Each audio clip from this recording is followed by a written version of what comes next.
për votuar të lirë dhe me ide, të ngrihemi, të largojmë e Tiranën nga pushteti, të shkojmë në zgjedhje të tjera e kundërshme, drejtëtarës që meritojnë.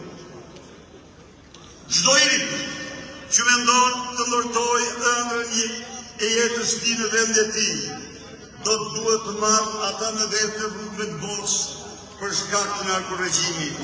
Shqipëria është vendi i ëndrave rinjore të liruar. Sot çdo shqiptar dhe shqiptare që ka konsideruar dhe konsideron Shqipërinë e integruar në Bashkimin Evropian si darkën me të ndritur të vetës dhe të vendit të kombit të tij, mos harroj se në narkoregjimin e Tiranës hyrën e hapura të Europës janë të mbyllura.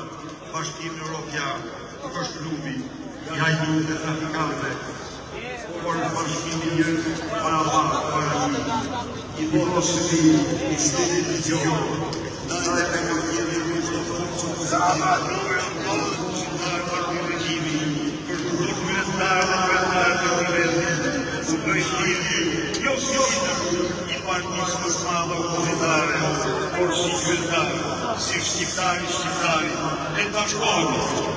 Çdo opozitar, por dhe çdo qytetar që sot është kundër bashkimit, ta di mirë se të ufron vetën e tij para shqiptarëve.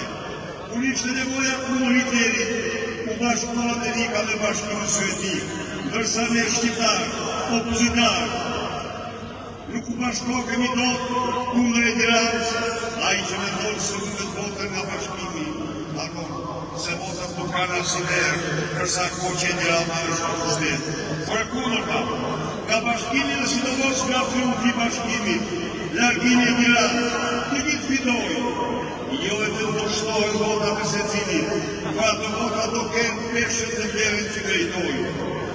Sepse do i rikthejnë zgjedhjet e mira dhe të parabarta, ashtu siç ishin ato në vitin 2013, zgjedhjet e mira në të cilat ndodhi rotacioni i fundit i pushtetit të Shqipërisë.